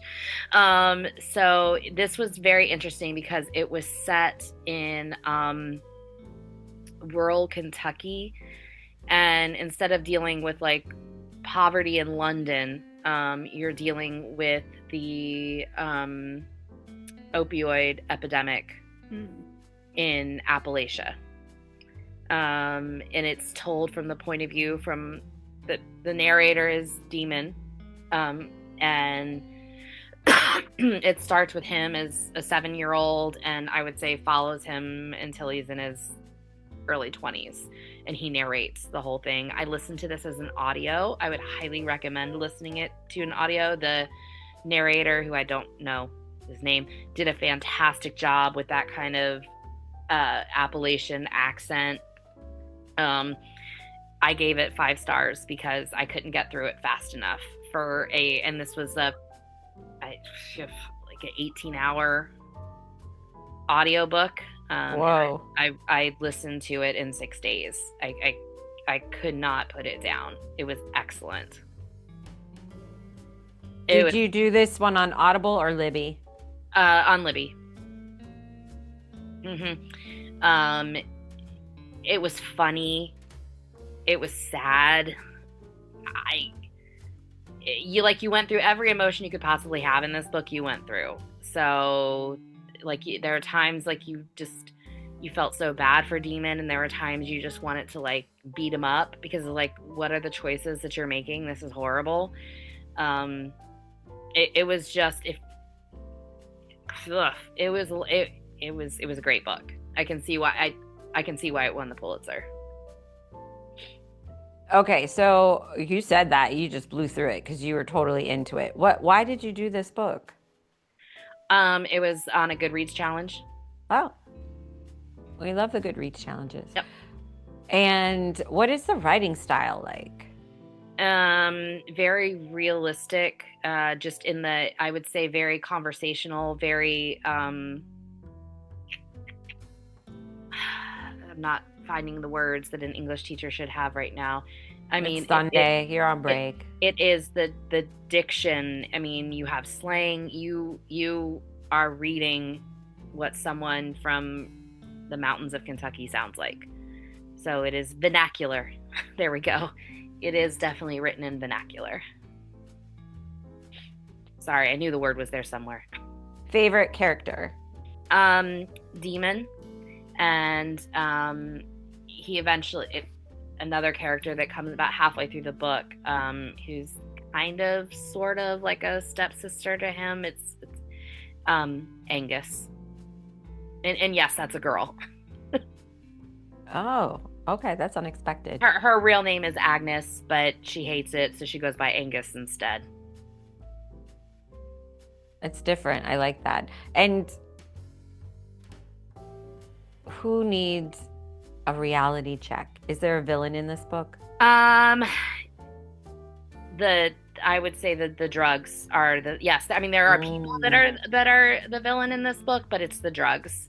It's the oxy. It's the people who are pushing the oxy. It's the drugs are, from start to finish, the drugs are the villain in this book. Favorite scene? Gosh. It won the Pulitzer, so there's got to be a lot of favorites in there, I'm sure. This is funny, but not funny. So he's in and out of the foster system, and in one of the foster homes that he's at, it's a tobacco farm, and the foster parent uses the foster boys as basically slave labor during planting season, and he's told repeatedly, make sure you wear your gloves, make sure you wear your gloves, make sure you wear your gloves, and he doesn't listen, and he doesn't wear his gloves, and he gets nicotine poisoning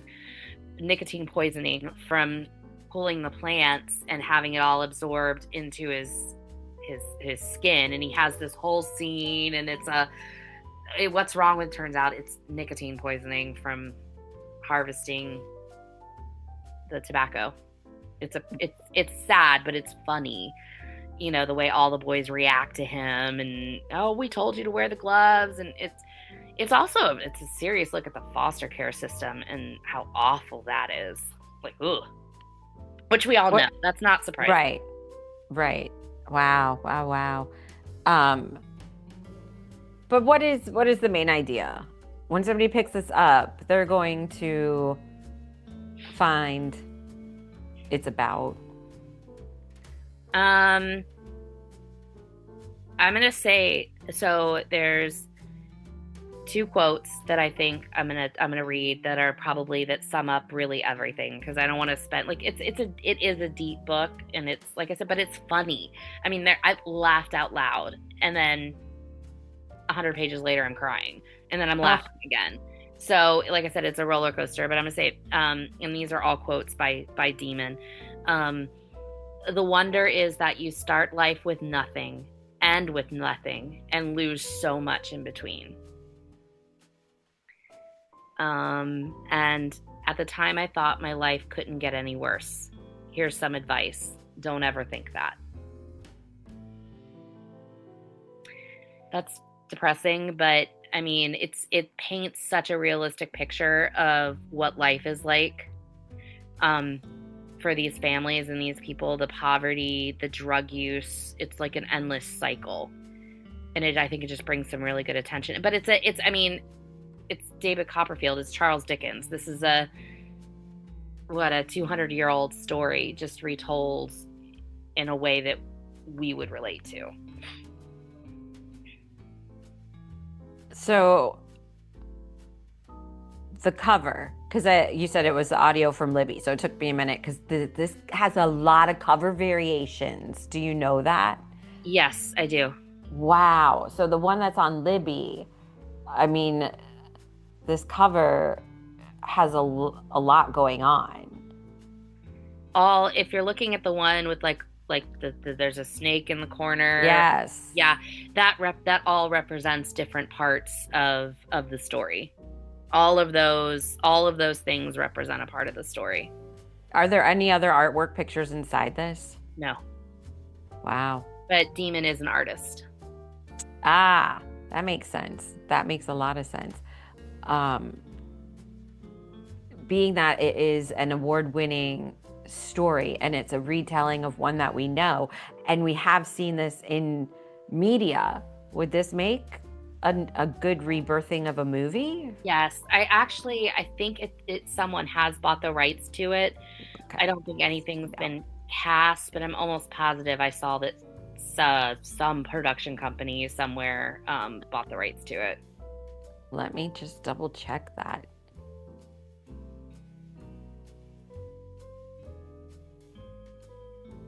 It was, not only did it win the Pulitzer, it was Oprah's pick. However, this actually has not been optioned. Okay. That's surprising. That's really surprising because I feel like it would make a really good movie. So who are you casting in this movie? I don't know, because you'd have to almost cast a couple different people to play Demon because he starts so young at 7 and goes all the way up to his 20s. So you would have to, either cast a couple people or cast someone who maybe is in their 20s but can play a 12-year-old. I don't know. Wow. So you'd have to find a father-son duo. Anybody have? There's no father. No, I mean as actor. Like actors, or brothers. It would have to be brothers, yeah. Oh, anybody got any brother actors that they think could handle this? Is there a younger Culkin out there? Is there still a Culkin who's 7? I feel like they had 52 kids in their family. We have to look and see who's available. Wow. What's one? Go ahead. No, there's not a super ton to say about this because I'm making it sound super depressing, which it is, but it's not. It's just a really thought-provoking book that was a gut punch. Wow. So the narrators, many? One narrator. Okay. All told from it's Demon. It's the main character. It's told in the first person. Who needs this in their life? And I'm not going to make you do something silly, but tell us who would enjoy this. I think anybody. I think someone who maybe read likes Charles Dickens, read David Copperfield, and wants a different storytelling. Someone who's interested in the opioid crisis and what it really looks like. For the people who live with it and go through it. Someone who, I don't know, wants to laugh and cry at the same time. Some of us do want to do that. It's good to laugh and cry. There's multiple crying sessions in this book, but it's still, Demon is funny. He's funny. And that's the amazing thing is, as shit as his life is, he's got this crazy sense of humor that's what like keeps, like, this book could be the most depressing thing you've ever read. And I think that's why she's a good writer, because there's that light and darkness to it. There's that, wow, this is really heavy, but here's a really funny moment, or this is really heavy, but I'm going to joke about it. So it's that really, really good balance of, I have a really serious story to tell, but I don't want to bore you to tears with it. I can't make it so heavy because then you won't want to read it. So I've got to put those moments of lightness in there to, yeah. Has this author written anything Oh, yeah. than this? Oh, yeah. She's a big, the Wormwood, not the Wormwood Bible. That's the other one I read of hers. Oh my gosh. She's a huge writer. Huge. I bring it to the group. Does the group have any questions on this one? Sounds fascinating. It's a good audio listen. Just be prepared. It's long. The Poisonwood Bible. That's the one I read. Remind us how long it is. It's like 18 hours, 20 hours. Wow. It's long. I mean, book-wise, it's 560 pages. So. 2 hours. I may start something, but don't know with my mom. Aww. He needs help with a toy. Aww, Rowan. Yeah, that's all I really would say about that book. Just if you're looking for something, or if you need to check a Pulitzer Prize off your list, that's a good Pulitzer Prize. Well, you even said this is your book of the month. Oh yeah, easily. But why is it the book of the month? I mean, you have all these emotions, and it's hard to put emotions into words. It's just better than anything else I've read. Wow. It's higher quality, better story. It's the best thing I've read this month. Probably the best thing I've read so far this year.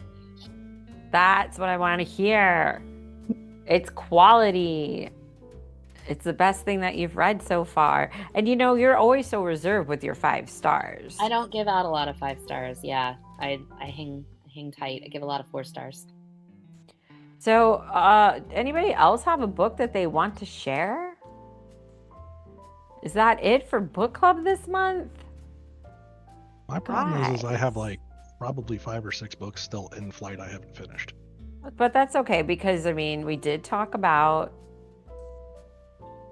Van Helsing, which we needed to do. Or Van Helsing, yeah, because all I want is Tim Curry, guys. That's it. I just have to say. Yes, Dracula, which was the most important, part of today, because I know people had been wanting to hear. I can say my next book is going to be. Can't wait. You and me both, Jerry. You and me both.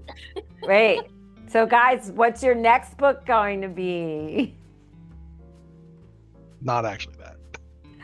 Oh my goodness! Yes, for Rachel though, that we do know. But what is the book that? That's actually not my next. It's on my TBR list. So then, what's your next? Oh, the volume 4 of M.M. Lyons. I'm catching up. I'm on volume 2. I'm in the middle of it. After everything we've talked about today, Rachel and I have another book that we've selected to read together, and Nancy Drew just doesn't seem to compare to all the things we discussed today. That is also going to be read. It's going to be read. It's right here. Oh my! I always bring the spicy books. I'm bringing the spicy one next month. Oh, good. And I don't know how it is that you're always bringing the spicy books. Wait, what is this book? Wait, whoa. You need a green screen and stuff. We can't see it. We can barely. Good thing that it's fuzzed out. You can tell what it is. Yeah. It's called Welcome to Heathen Row. Hold on.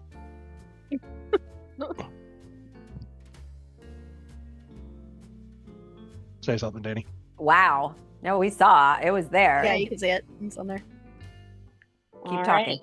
Wow. Wow. It's apparently the opposite of chicklet. It is ladlet. What is it? I don't know. I've That's how it's never described. heard of Ladlit, so I'm kind of excited to hear about Ladlit.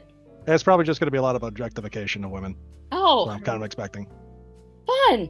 It was 99 cents. Like, how bad could this be? This would be fun to review. Okay, guys, I'm putting that in the show notes for our next time. Ladlit next month? Question mark?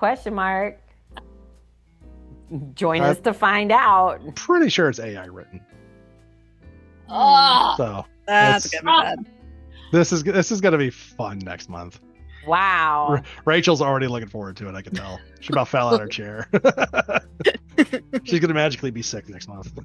Goodness no, gracious. actually, unless we change the date, next month I'll be in a show.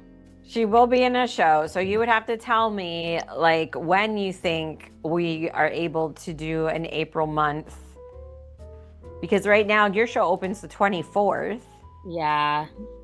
And the 26th, you're on stage during our book club time. So the 19th, or is that you'll be in a dress rehearsal then? I don't know. I don't know if we're having rehearsal on the 19th yet. So we'll put it tentatively there, you can. but you might be sleeping or rehearsing. I won't be sleeping, but I might be rehearsing because that's Tech Week. And I don't know if we're starting Tech Week on Sunday or Monday. I have to find out. So guys, what I'm hearing is that next month on April 25th, 26th, 27th, well, in that time frame, that book club is once again going on a field trip, and we're going to go see Rachel on stage in her production of The Wanderers, which talks about books a lot because it's two of the main character are writers. So next month. Book club is on a field trip. I'm typing it now. We should play my awful fantasy card game I got. That's literally a game about trying to write a really bad fantasy book. What's the name of your character, Rachel? Julia. Got it. All right. So, guys, that's what we're doing next month. I already sent them the link. We will just try and pick the day that we're all going to come and see you as one big collective group. Yes? Sounds. Well, I mean, I don't know. Well, I'm asking It was Danny hint, and we Jerry. need to get a sitter, yeah. Yeah. Yep. We'll get a sitter. So you guys tell me what date on that weekend that we're going, so that way we're all together. Like you prefer to go. I mean, Friday night's opening night. Don't. Yes. Don't buy seats in the first row or the last row. Your best bet is to buy seats in an even numbered row, 2 or 4. Why is there like Gallagher shenanigans going on? No. It's line of sight. The last row is like the same height as the row before it, so it's As the hard to mezzanine. see. Yeah. First row is entirely it's a small 85 seat theater. So first row is bad. No, I mean your best bet is probably honestly 4. Okay.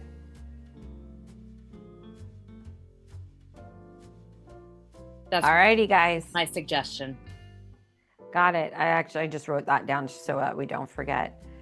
As always, book club is a joy. It is unexpected. Lower hand. Okay. Is a joy. It's unexpected. It's spicy. It's all over the place, guys. So remember, it's the Spilled Ink and Coffee Society, and it's hosted by Rachel and I from the Spilled Ink and Coffee Show, your favorite bookish podcast. Guys, thanks for joining us. We love book club. Yay. We'll talk to you later. Bye. Bye. Bye, everyone. Craving bookish banter? Welcome to the Spilled Ink and Coffee Society. We're your monthly virtual book club. No assigned reading, just bring a book you love and your favorite drink. Register now, it's free. Simply scan the QR code. It's all about stories, laughter, and connecting with fellow readers. So settle in, pour a cup of comfort, and let's spill some ink.